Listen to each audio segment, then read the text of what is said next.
I cannot tell you how many dear friends I know that have tried to preach themselves out of habitual sin, preach themselves out of their trauma, preach themselves, sing themselves. Yes, 100%. Right? Yes. And so what winds up happening is that untreated trauma winds up in this sermon. Oh, Lord. Yep. That untreated trauma winds up in this worship set. That's right. And we're not actually crying because the Spirit's moving. You're crying because you got triggered by your unresolved trauma, and this song brought it up. That's right. And you think you're ministering. You're not. You're bleeding. You're not. Yeah. You are 100% correct.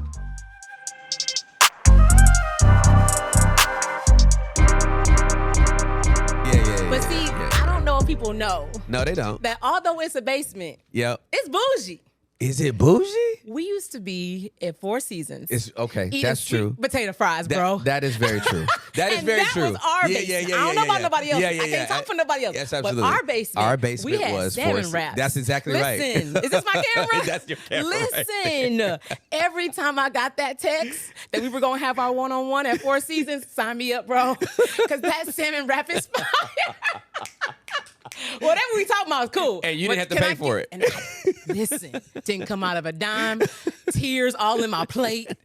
This was the best lunch ever, man. Oh my God. That was our basement. It's very true. Yes, we did have the bougiest basement. We did. Oh and my I love goodness, it. Four It wasn't Seasons. dark and mildewy. No, yeah. It was bright with silverware, bro. And it was a fine dining experience. It was elevated at lunch. I had never been there before. You introduced me to that spot. Oh, you had never been? I had never been to that. Yeah, that's very true. Like, You we didn't go to introduced me Chipotle. to a lot of stuff. Yeah, we didn't go to Chipotle. We didn't go to Not even Cheesecake Cowboy Factory. Chicken. Because I heard you and Preston go to Cheesecake Factory, right? That was Back our in the budget day. at the time. At the time. You know what I mean? I got in when the getting was good. I got in when he started selling them books. Yeah, you got in when that oil was flowing. That's when you that got oil in. started flowing. Sign me up for the basement. You know what? That's true, though. So let me give you context. So Yes. Sarah and I also used to work together. Correct. When I was the lead pastor of Embassy City, she was the worship pastor there. Yeah. My hire. Well, actually, Yes. the Lord's hire. Come on. My obedience. That's the best way I would say it. on. Yeah, it was. I love that. The Lord hired you. He I did. just obeyed him. Yeah. And so I have one-on-ones with executive leadership. And so we would go to Four Seasons. But it never dawned on me to go anywhere else. Like, it wasn't like Cowboy Chicken.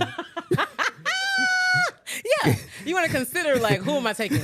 Well, Cowboy she Chicken. Cowboy Chicken, right? Or El Pollo Loco. Yes. Chipotle or Freebirds. Denny's or IHOP. Dang. Oh, Who I I gotta don't be know. to go to Denny's? No, you gotta be. Who I gotta be? Before I go to Denny's with anybody, It's I'm go- not.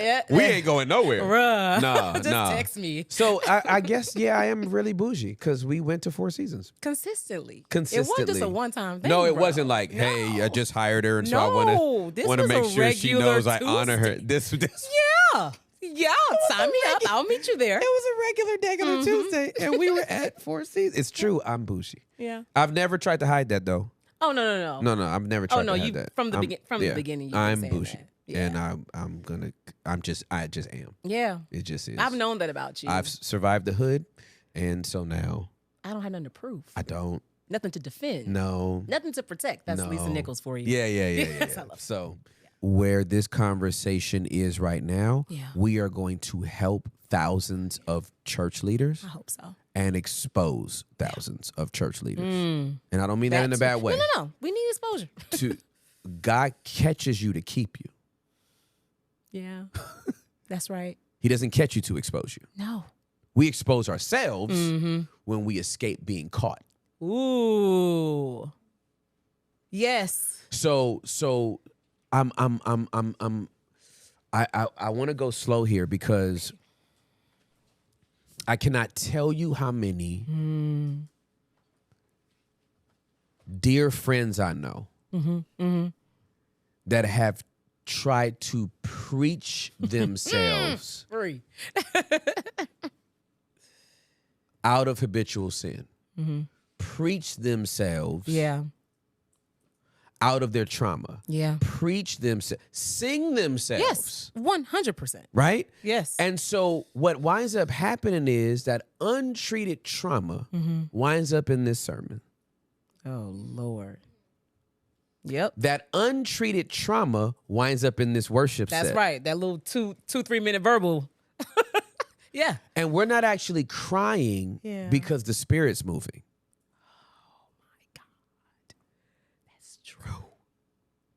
That is so true. You're crying because you got triggered. Yeah. No, it's true. By your unresolved trauma, and this song brought it up. That's right. And you think you're ministering. You're not. You're bleeding. You're not. Yeah. You are 100% correct. You are 100% correct. I remember, I know how correct you are. Oh, I know. I remember I was at my dad's church. My dad is a pastor. He started pastoring after I graduated from college. Mm-hmm. I was at my dad's church and I was singing, I give myself away. And all of a sudden, I couldn't stop crying. It was almost awkward because it was like an altar call moment where, you know, maybe some people have responded, but why is she feeling this? Now, she done went someplace else. You got to, and you over there in the corner with a guttural cry. No. I'm leading, and my worship team, they're kind of like, wait, where is she okay? Right. I wasn't okay. Wow. Because at that time, I was singing in the group, God's Chosen, a trio of us, and I knew in that moment, I was going to have to walk away from that group. Wow. And I'm singing, I give myself away so you can use. No, I can't do it.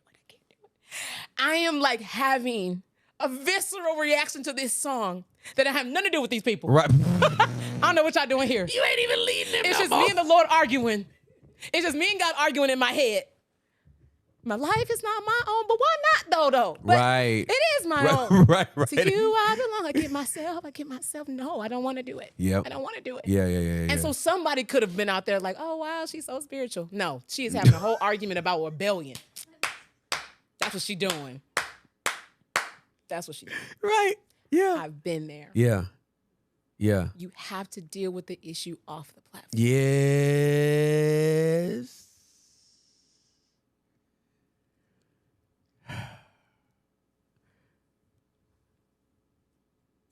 I can so identify with you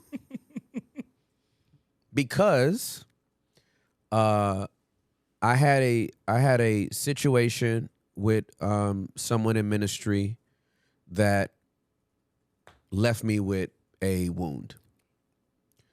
There was a certain passage of scripture that I could not preach for 10 years. Jesus! Because every time I read through the Bible and read that passage of scripture, I saw me and this person that I felt hurt me. Yeah. So obviously God wasn't going to give me a burden to preach it, nor was I going to override it to preach it. But how many people with unresolved trauma and hurt go to scripture and they actually link up with the text that supports the feeling they're having. And then they go preach it as if it's ministering to the people. But this sermon should have been your counseling session, sir. Come on. This should have been the conversation you had with your therapist. Now you're about to have it with the whole congregation. And they leave with your limp, even though they didn't suffer your injury. What? That's what we're trying to scoop out right now. That's what I feel like we're trying to scoop out right now. When you were leading Embassy, there was some kind of fall. Some pastor fell. I don't remember who it was. Doesn't matter. And I was asking you, how could this have happened? This doesn't make sense. And you said to me, they're not having personal devotion time. And I said, just can't be that simple. And I venture to say, they are not. I don't think they have that time. No. Like, it's always prep. Yep. It's always prep. Which is what I am a stickler about this, Tim. This may be just my personal conviction, but my personal devotion time cannot be for Sunday. It can't be. It cannot be for Sunday. No, it's not sermon prep. That's not sermon prep. Nope. It's not worship prep. Nope. It's not nothing prep. Nope. This is just me saying, Lord, I'm naked before you. What don't you like? Yep. What are you affirming? Yep. What are you reminding me of? Okay. Now, what are we going to do on Sunday? Yeah, absolutely. It's different. Yes, it has to be different. And when you neglect the first and only focus on the second, you end up in these situations. Yeah. I'm glad you said that, because when we think personal devotion time, we think 5 to 10 minutes of worship, like play your worship playlist. And then read your devotional. And be like, I love that. Right. Good point, Lord. Then you got your journal out. You're like, the Lord said a thing. Right? Duly noted. And then we're like, we had devotion. I did. Check. I devoted myself. And look at the time. I can still run by Starbucks and grab a bagel. Like we just, we're just so carnal. Right? But what you just said, this is a different space. I'm devoting myself to a time where the creator of my soul can commune with me. That's right. And I with him. And he can tell me anything he wants to, because I am his. That's right. And sometimes he has something to say, and sometimes he does not. And sometimes the only thing I can hear is his love. And other times the only thing I can hear is his correction.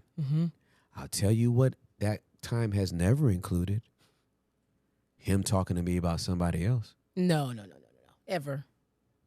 I'll be begging God. I'm like, God, tell me what to do about this person, though.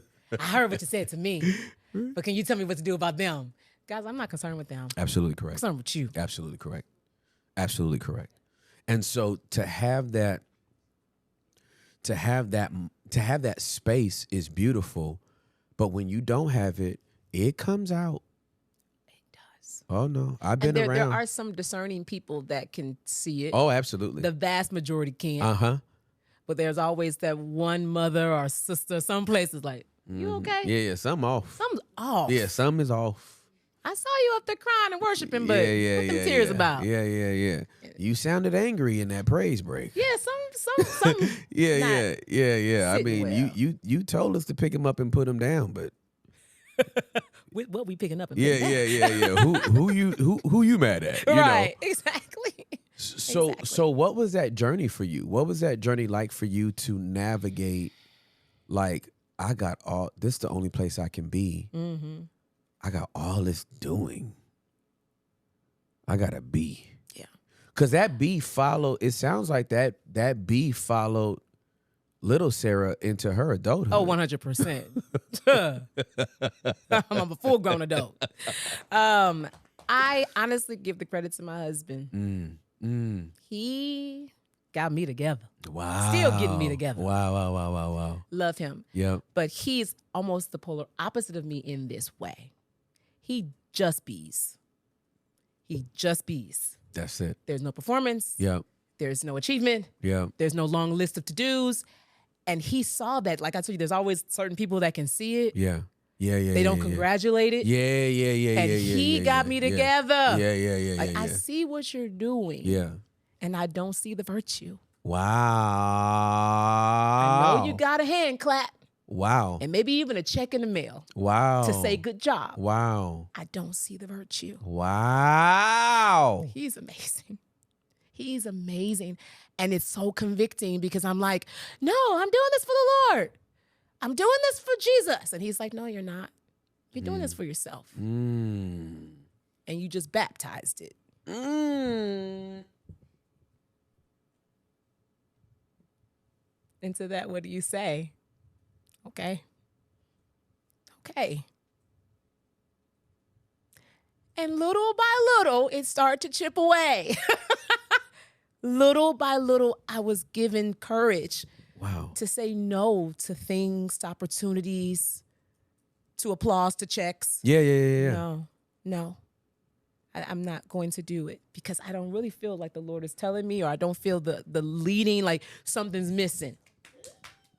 And unless I'm feeling like God is giving me that push, I'm going to err on the side of not doing. Yeah, for sure. Err on that side. Yeah, because you've been erring on doing for your whole life. Right. And his advice to me is, when you have been so extreme on one side, you have to do the exact opposite to finally get into the middle. Yeah, for the sure. ideal is the middle. Absolutely. It's always the Absolutely. middle. But you got to swing to the other side. You got to swing. Yeah, you got to swing. And that swing hurts. Yeah. It hurts everything in you. Yeah. Because you're not getting the hit that you normally get. Right.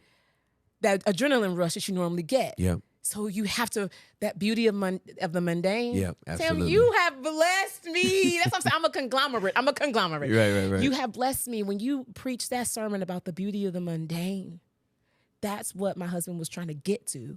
B.O. is saying, find contentment with just being. That's right. Just nothing to do. Absolutely. Saturday night. Yep. Nowhere to go. Nowhere to go. Everything's fine. Absolutely. That was hard. Absolutely. Yeah. And little by little, now that I'm in like leadership coaching with Jenna Mountain and Kimberly Galindo, I'm able to put words and concepts and like, oh, so that's what I was going through. Yeah, for sure. Okay, cool. Isn't it beautiful to have the language? It makes all the difference. For someone that likes language, I like to read. I like to explain things. Yeah, for sure. Don't just tell me to do it. Tell me why. Yeah, absolutely. I'm that girl. Yeah. So they give me that. Yeah. It's something to sink my teeth into. Yeah. I can go home and Google it and get even more information. Yeah, for sure. And then even help others. Yeah, for sure. When I'm in interactions with others and I see myself in them or something similar, I'm like, oh, we call that. That's right. This is what this is. You're out of your window of tolerance. That's right. Absolutely. That's what's going on. It's okay. You just need to come back down to your window of tolerance so you can make better decisions. That's right. So. No, that's beautiful. Yeah, I'm as you know, I'm big on all things. Yes. Group therapy, specialized therapy, and again, I was going to be a homicide detective. That's what I went to school for. Yeah. I studied administration of justice. Wanted to be in law enforcement. I had memorized 2/3 of the penal code by the time I was 16. Good. Just nerd. Just like a gangster nerd. A gangster nerd is good. and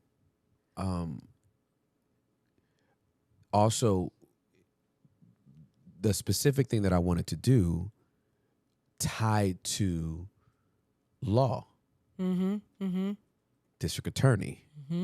Prosecution. You can't hand over evidence in a homicide case that's circumstantial. Where it can be disproven. Yes. By reasonable doubt, right? When you get ready to take something to trial on the prosecution side, they have to be able to prove this beyond reasonable doubt. Beyond reasonable doubt. So the onus on the prosecution That's right. is so high. It's high. It's so high, right? This OJ. What? I know. You know I was thinking that. I'm like, we saw it. We saw it right on our television. Yeah. My mom worked for the LAPD for 30 years. Everybody knew at that department that man did it. Period. That wasn't no. It wasn't no mystery. It wasn't no mystery. They just didn't prove. Yeah, this wasn't the fugitive with Tommy Lee Jones and Harrison Ford. There's a one-armed man out there that did this, and gosh darn it, I will find him. I will find him. OJ didn't go look for nobody after he got out. He found him every time he looked in the mirror. He did it. He did. Okay. So, but if you can raise reasonable doubt. There it is. That's the law. If Mark Furman can be racist, and if this glove doesn't fit, of course it doesn't. You have on a latex glove. Yeah. Before you try to put on that glove. Yeah. Duh. Yeah. Right? Yes. I think that's my brain. And so since that is my brain, I always come to my soul's freedom and peace from a place of experience, evidence, and language. If I cannot articulate this, if my soul can't cry out, if the redeemed of the Lord doesn't have words, they can't say so. Oh, I love that. They can't.